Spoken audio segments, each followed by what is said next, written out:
पालकमंत्री पदावरून रस्सीखेच सुरू आहे महाराष्ट्रामध्ये.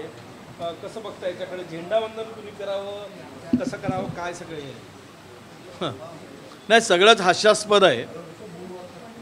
मंत्रिमंडळाच्या नावाने लोकांना त्यांच्या पक्षाच्या आमदारांना कसं थोपवता येईल हा एक प्रयोग सुरू आहे.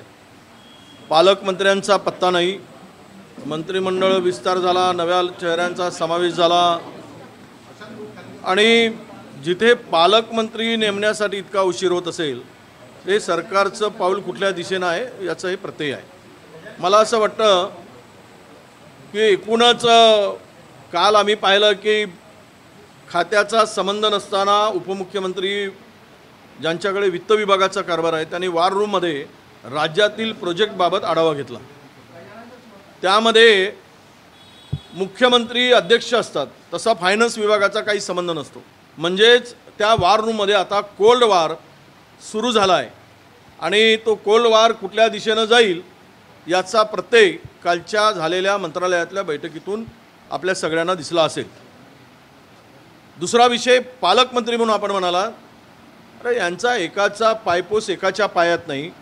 तीन दिशेनं तीन यांचे तोंड आहेत. केवळ सत्तेसाठी एकामेकाकडे बघतात.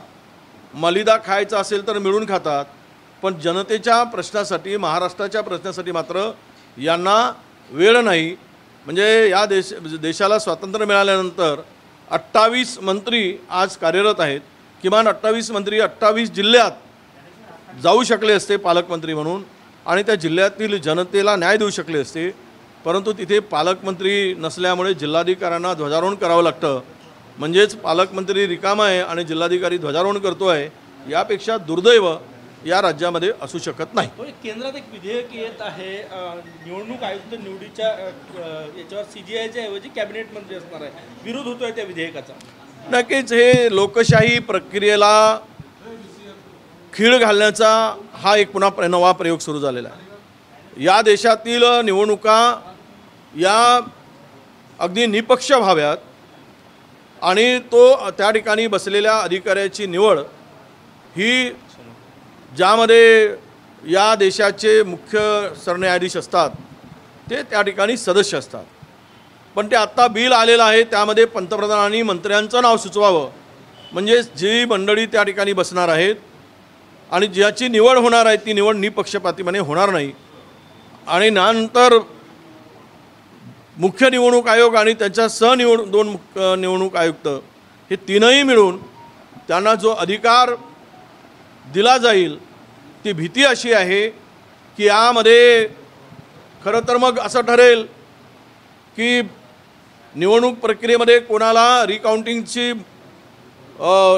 मागितली तर ते देणार नाहीत.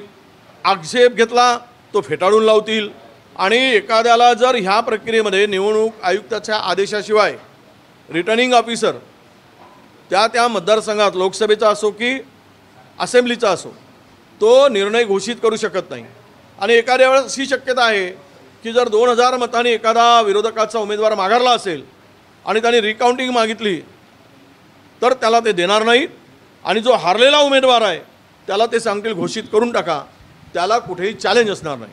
म्हणजेच या देशामधली लोकशाही आता धोक्यात आलेली आहे. निवडणूक प्रक्रिया धोक्यात आली की देशातील लोकशाही धोक्यात येते आणि लोकशाही संपवण्यासाठी या प्रकारचं पाऊल, कारण जो डराव आहे, डर म्हणजे ज्यांच्या डोक्यात भीती आहे त्यांनी हे पाऊल उचलून निवडणुका या निपक्षपाती होणार नाहीत आणि आम्ही म्हणू त्या पद्धतीनं होतील अशा प्रकारचं हे पाऊल आहे.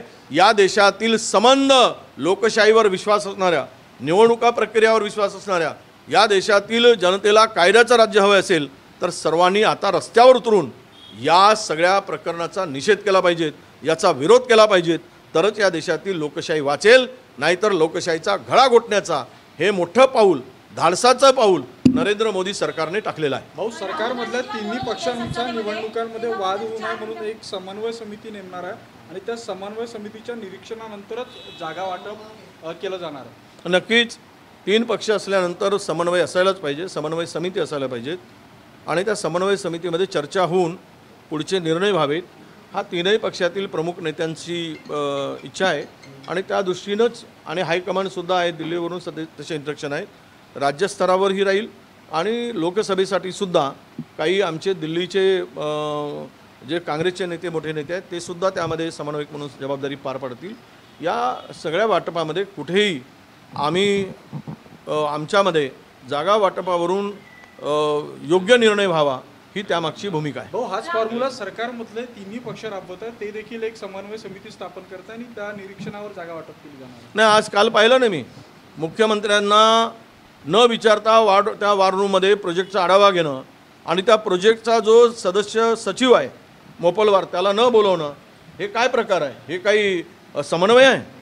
आणि जो तो आपापल्या दिशेनं पडतो आहे.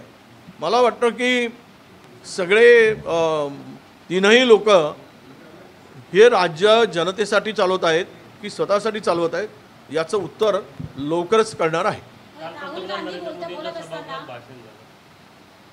मी पाहिलं ते अविश्वास ठरावावर भाषण करताना मणिपूर जळाला, असंख्य महिलांचे आणि लोकांचा जीव गेला, अनेक महिलांवर अत्याचार झाला, पण ते मणिपूरवर भाषण नाही केलेत. विषय मणिपूरचा होता आणि त्यांचा भाषणाचा रोख हा मेघालय होता, त्यांचा राजस्थान होता. म्हणजेच यावरून त्यांचं 75% भाषण केवळ काँग्रेस काँग्रेस काँग्रेस, ज्यांच्या मनात ज्याची संदर्भात भीती आहे तोच विषय पंतप्रधानांनी मांडलेला मला दिसला. मुद्देसूद काही नव्हतं. जे खोटं बोला, रेटून बोला एवढंच त्या भाषणाचा सार आहे. काही दिलेलं नाही, काही मिळालेलं नाही. आणि ठीक आहे, संख्याबळाच्या आधारावर रेटून घेणं, जोरानं बोलणं, टीका करणं, पण तुमची उपलब्धी सांगा, काय उपलब्धी आहे हे काही त्यांना सांगता आले नाही. विशेष करून राहुल गांधींनी मांडलेल्या प्रश्नाचं उत्तर पंतप्रधानांना देता आलं नाही, म्हणूनच त्यांनी त्या भाषणाची दिशा बदलवली हे स्पष्ट झाले. काँग्रेसनं लुटण्याचं काम केलं असाही आरोप त्यांनी केला. नाही, देश कोण लुटत आहे?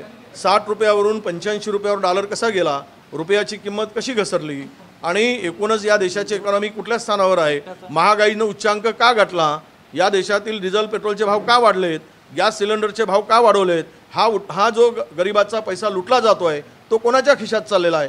महागाई वाढवून, डबल दुप्पट महागाई वाढवून या जनतेला लुटण्याचं काम सुरू झालेलं आहे. तो पैसा कोणाकडे जातो आहे? ती लूट कोणाकडे चालली आहे हे जनतेला ठाऊक आहे. कोणी लुटलं आणि कोण लुटून जिल्ह्यामध्ये महाल उभे केलेत हे सगळे जनता पाहते आहे.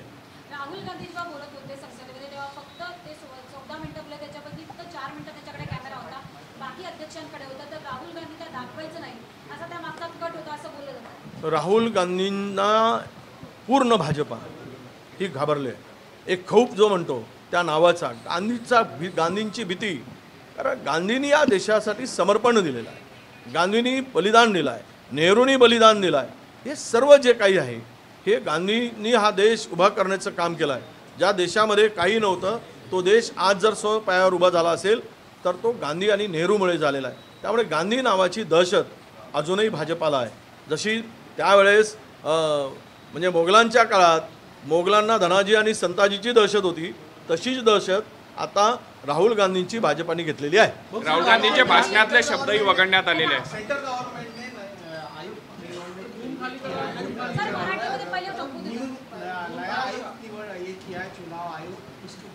नहीं, जो नया चुनाव आयुक्त को चुनाव के लिए जो हमेशा सीजेआई उसके मेंबर होते थे उसको निकालकर केवल कैबिनेट मंत्री को वहाँ पे समिति में इंक्लूड करने का जो निर्णय लिया वो इस लोकशाही का और इलेक्शन प्रक्रिया को बाधा डालने का काम है. फेयर इलेक्शन नहीं होना चाहिए. हम करे सो कायदा. अगर ये होगा और ये जब इसका सिलेक्शन होगा, अगर प्राइम मिनिस्टर करेंगे तो उनके इशारे पर वो नाचेंगे. सीजेआई का वहाँ पे इन्वॉल्व नहीं होगा तो ये पंतप्रधान कहेंगे और सत्ताधारी कहेंगे, कल कहेंगे कि हारा हुआ कैंडिडेट को जिताने के लिए भी वो अनाउंसमेंट कर सकते हैं. वहाँ पे रिकाउंटिंग का प्रावधान नहीं होगा, वहाँ पे आक्षेप का प्रावधान अगर नहीं होगा तो लोकशाही में चुनाव प्रक्रिया निष्पक्ष होनी चाहिए. इसको बाधा डालकर लोकशाही का गला घोटने का काम ये सरकार ने कदम उठाया है. ये हिंदुस्तान की बर्बादी के लिए बहुत बड़ा कदम होगा. अगर जनता तुरंत रास्ते पर उतरकर इस विधेयक का विरोध नहीं करेगी तो हमको सबको गुलाम बनकर जीना पड़ेगा. और हुकुमशाह के अधिकार में काम करना पड़ेगा, ये जनता ने अब समझ लेना चाहिए। सरकारमध्ये अजितदादा वरचढ होत आहे अशी चर्चा आहे. सर एक मिनिट दिलीपराव, सरकारमध्ये अजितदादा वरचढ होत आहे अशी चर्चा आहे मुख्यमंत्र्यांपेक्षा. आणि वरचढ तर होणारच आहे. ज्याला नेहमी वरचढ होऊन काम करण्याची सवय आहे तो खालचढ होऊन कसा काम करेल? तो वरचढच होऊन काम करेल.